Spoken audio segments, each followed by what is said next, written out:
5 seconds.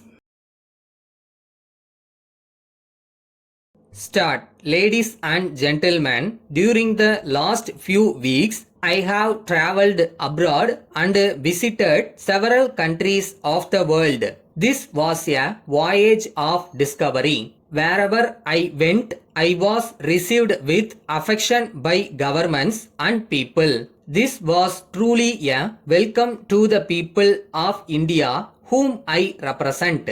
My visits began with a trip to the Soviet Union. In many ways, I think that this was a memorable visit. The Soviet government and the people have great friendship for the people of India and they have stood by us all along. Even in periods of stress and strain, they are anxious to be of increasing help in our economic development. This has been a very useful visit indeed. Later, I was able to visit Canada and also attend the Commonwealth Prime Minister's Conference in London. In all these countries, there is plenty of goodwill for India. They are all our friends and our mutual relations are bound to get strengthened further. I need not talk to you in detail about the very close and friendly relations that exist between the United Kingdom and India. Canada is another country which has been friendly to India and particularly helpful in the efforts that we are making for our economic development and in the field of atomic energy. The reception given to me by the people of Canada was really very warm. I would like to say in this connection that the Commonwealth Prime Minister's Conference was indeed a valuable experience. Heads of government of so many countries belonging to different continents had gathered to discuss vital political and economic issues which were of common interest to all. Our deliberations and the conclusions we reached are bound to have an impact on current world events. Wherever I went,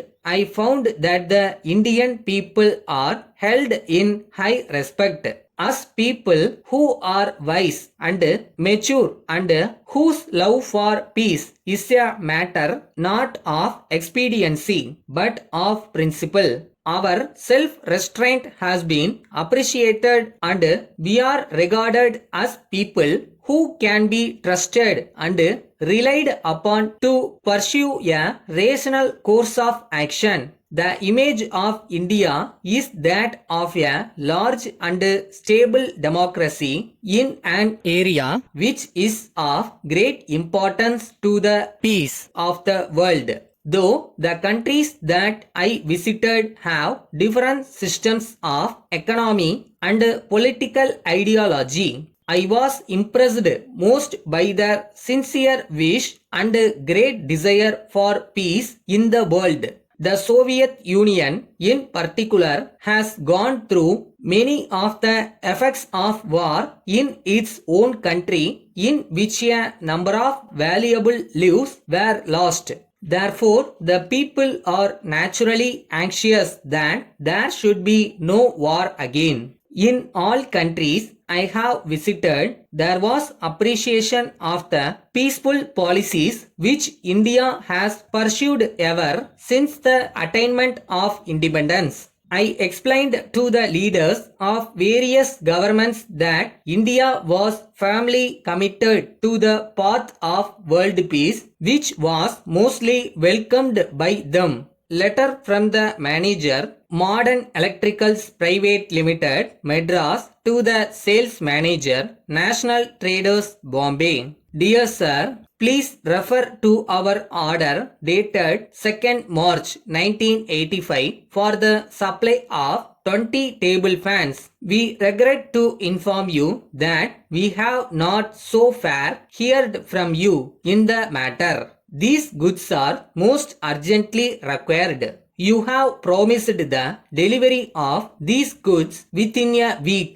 We are very sorry to tell you that we have been put to much inconvenience because of this long delay. We shall be obliged if you can kindly let us know as to when we can expect delivery of the goods.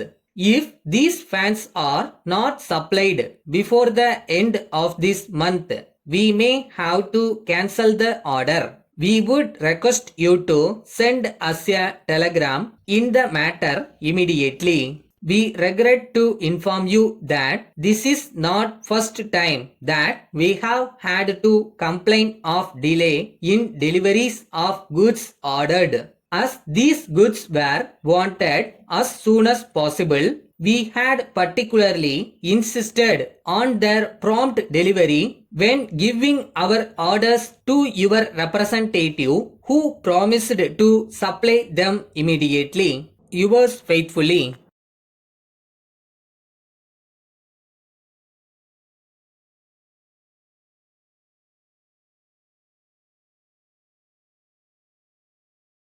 நீ போற பாதை எவ்வளோ கஷ்டமா வேணா இருக்கட்டும், ஆனா நீ யாருன்னு மறந்துடாத. எதுக்கு இதை ஆரம்பிச்சேன்னு மறந்துடாத.